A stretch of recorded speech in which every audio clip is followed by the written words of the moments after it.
Assalamualaikum warahmatullahi wabarakatuh. Selamat malam sahabat-sahabat sekalian. Kembali lagi bersama saya Bang Widi ya. Pada pertemuan kali ini saya akan membahas tentang hubungan antara asam lambung, kecemasan dan susah tidur ya. Apakah ketiga hal ini saling berhubungan ya? Sebelumnya saya minta maaf jika video ini berisik sekali karena memang depan rumah saya ini adalah jalan kampung, dan seberangnya lagi itu adalah lapangan voli, pekarangan yang dibuat lapangan voli. Jadi tempat ngumpulnya anak-anak bermain ya. Ya enggak masalah ya teman-teman ya. Begini teman-teman, asam lambung dan kecemasan itu memang berhubungan ya. Tapi untuk asam lambung, kecemasan, apakah kedua ini berhubungan dengan susah tidur?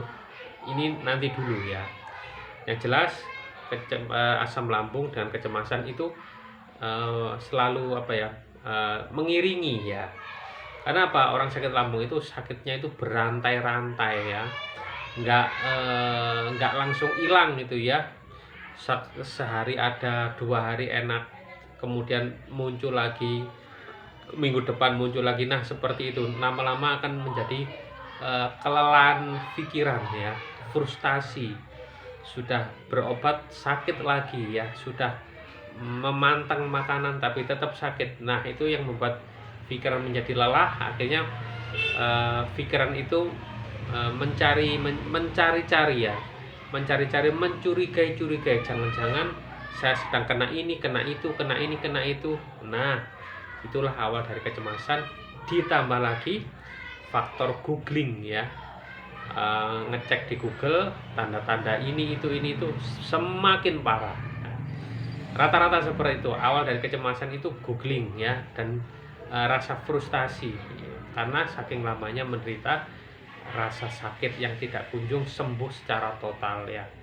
Tetapi apakah jika sudah menderita seperti itu, apakah serta-merta akan membuat orang menjadi susah tidur? Belum tentu teman-teman ya, belum tentu ya. Saya pernah mengalami masa-masa sulit ya, dimana saat itu sedang lagi sakit-sakitnya ya, yang saya rasakan ya. Dan juga hari-hari menjelang menjelang operasi, saya diopname.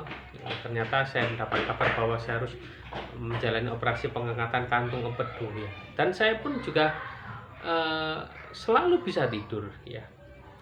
Dan dulu waktu pertama-tama kena asam lambung pun juga alhamdulillah selalu bisa tidur, kecuali waktu tidurnya itu siang hari.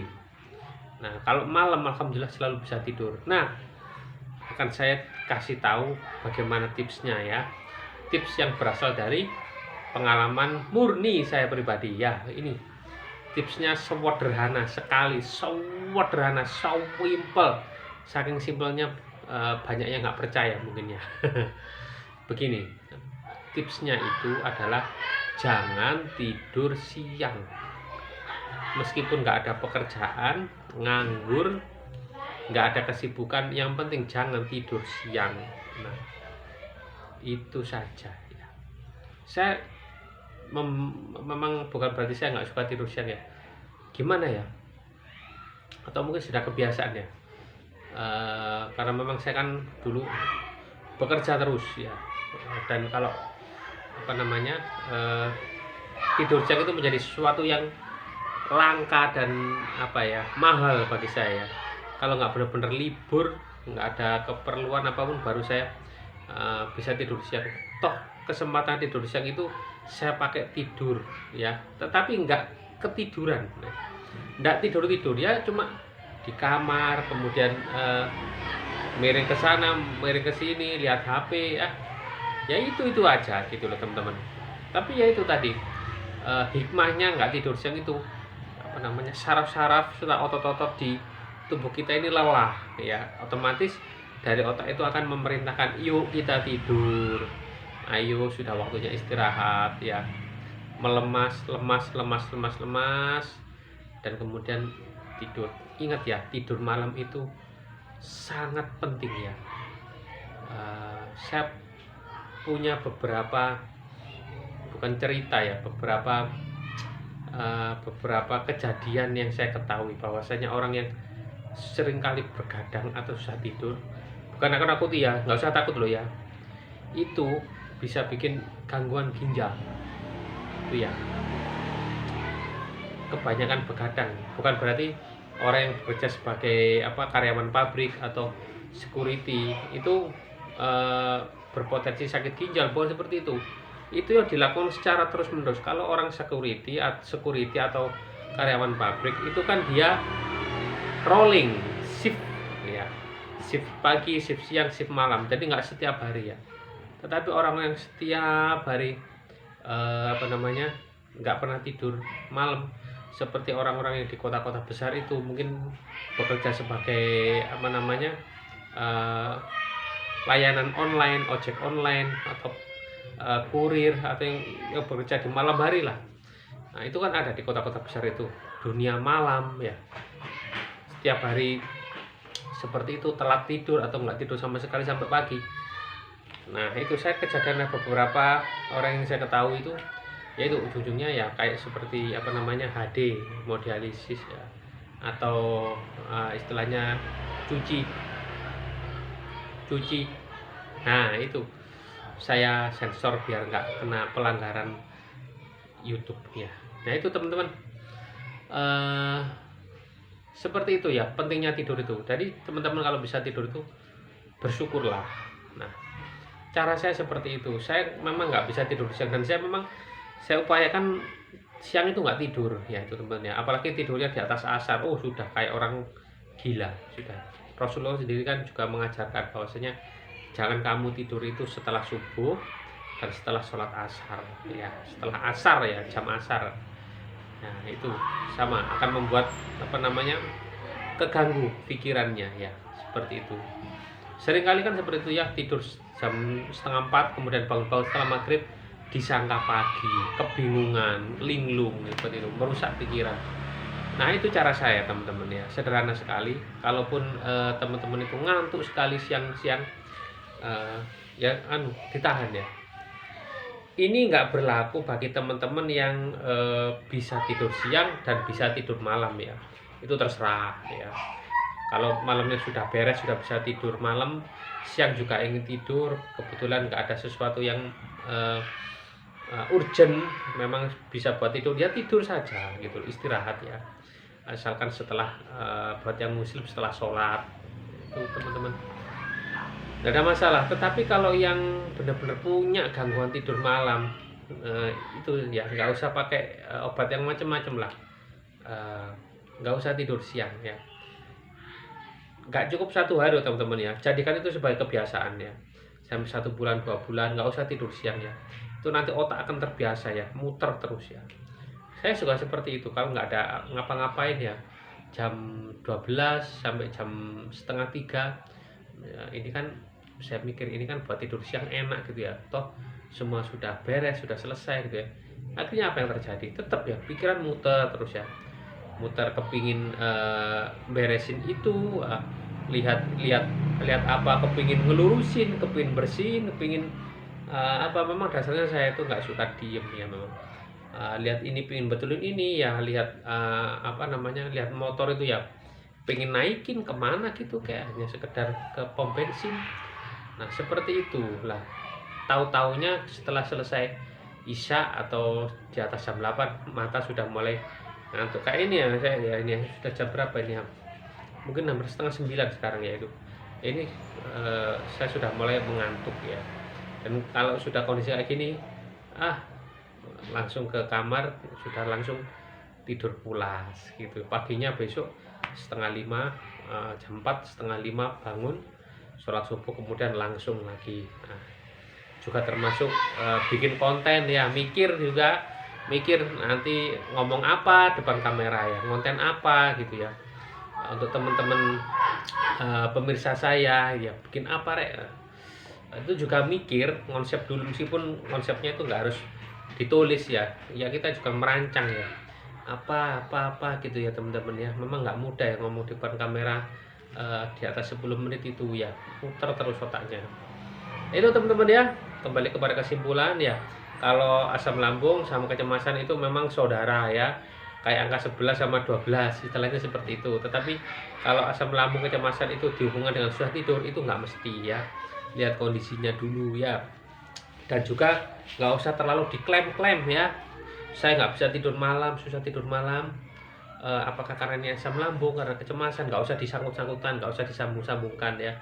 Karena tempo hari atau kapan ya itu ada yang bertanya, Bang, apa Abang susah tidur gitu ya. Nah, ini jawaban dari pertanyaan di kolom komentar ya. Bahwasanya saya alhamdulillah tidak mengalami susah tidur ya, alhamdulillah. Jadi itu teman-teman ya, selalu sibuk ya, biar nggak cemas ya, selalu aktif ya, meskipun nggak aktif secara fisik ya, pikiran itu aktif, ngerancang-rancang. Oh, saya itu punya rencana ini, bikin ini, apa kayak gitu kayak ya. Rencana nanti ngumpulin uang, nanti pingin jalan-jalan ke sini, atau akhir pekan besok minggu ingin ngajak anak jalan-jalan ke sini. Pokoknya itu ya teman-teman, putar terus. Dan kalau teman-teman kena kecemasan ya teman-teman ini usahakan ya jangan pernah sering-sering sendirian ya, cari teman terus ya. Kalau sendiri itu biasanya benteng kita lemah ya, itu pikiran negatif akan masuk terus ya. Selalu cari teman. Kalau kesulitan mencari aktivitas, paling nggak teman-teman punya teman ya, entah itu teman di rumah, tetangga, atau mungkin teman-teman mengunjungi ya, mengunjungi teman. Mungkin temennya itu punya warung misalnya ya, main ke warungnya gitu ya. Atau temennya itu sedang libur ya, nyari ya siapa hari ini, siapa yang di rumah ya, datengin. Selain bisa obat kecemasan, juga sebagai silaturahmi ya, itu ya. Itu teman-teman ya, udahlah, jangan dianggap berat itu kecemasan itu ya. Juga asam lambung ini jangan dianggap berat-berat ya, kambuh-kambuh aja ya, kambuh-kambuh aja. Setelah itu ya pelajari kenapa kok bisa kambuh, sebabnya apa, pencetusnya apa, kemudian hindari, kurangi ya. Cek makanan-makanan apa aja gitu ya, sesimpel mungkin menghadapi sakit ini. Enggak, kalau itu menjadi penyakit yang sangat-sangat berat kemudian menakutkan di masa tua, itu jangan seperti itu teman-teman. Jangan suudzon sama nasib, jangan suudzon sama takdir Allah Subhanahu wa taala. Udahlah ya, rasa sakit yang teman-teman rasakan ini adalah ujian ya, pelajaran ya, untuk memperbaiki diri agar kita ini ya diamankan dari makanan-makanan yang berpotensi, satu, menaikkan gula darah, kedua, menaikkan tensi darah, menaikkan kolesterol, menaikkan asam urat. Dengan adanya masalah lambung ini, kita menjadi makan makanan yang lurus-lurus, yang bagus-bagus, yang bersih-bersih. Nah, dan semuanya itu tidak harus rasanya enak ya. Tubuh ini nggak tahu enak atau enggak, tubuhnya tahunya itu apakah makanan ini bergizi, nutrisinya bagus. Nah, itu enak nggak enak itu hanya di sini aja itu teman-teman ya. Itu aja teman-teman ya. Yang punya masalah tidur, ayo mulai besok nggak usah tidur siang ya, nggak usah rebahan ya. Boleh rebahan tapi jangan ketiduran. Nah, itu aja ya. Cobalah. Kok ini Bang, saya sudah nggak tidur siang selama 3 hari, kok malamnya masih susah tidur? Kurang lama ya, sebulan jangan tidur siang sama sekali. Itu otak akan terbiasa, otak akan mendeteksi ya. Karena apa? Setelah bangun tidur pagi sampai malam, anggaplah jam 10 malam, otak itu nggak beristirahat, kan seperti itu ya. Karena apa? Nggak tidur. Nah, otak akan membaca, udah jam setengah 10 malam, jam 9 malam atau setengah 10, ayo waktunya tidur. Nah, tahu-tahu saraf-saraf pada melemas, mengendur, yang ngantuk-ngantuk seperti itu ya. Kalau masih 1, 2, 3 hari nggak seperti itu, otak masih belum terbiasa. Biasakan dulu selama 1 bulan, jangan pernah tidur siang. Itu otak akan punya mode istirahat ya. Jadi sudah masuk jam 9 ke atas, itu akan lemas sendiri ya. Asalkan teman-teman syaratnya di rumah ya, bukan blakraan nang jobo, blakraan nang warkop jam 09.00 bengi, blakraan nang warkop dolenan, jagongan, gitaran. Nah, mana bisa seperti itu. Nah, itu ya teman-teman ya. Itu aja dari saya, semoga bermanfaat. Ayo habis ini segera berkemas, bersihkan kaki, tangan, ganti baju yang bersih, pakai kaos yang longgar, yang nyaman ya. Kemudian pergi ke tempat tidur beristirahat. Jangan lupa berdoa dulu ya, berdoa, kemudian memohon kesembuhan untuk esok hari agar lebih segar, lebih sehat, dan kemudian dan dilindungi selama tidur dari mimpi-mimpi buruk ya. Semoga bermanfaat. Wassalamualaikum warahmatullahi wabarakatuh. Salam sehat jiwa dan raga.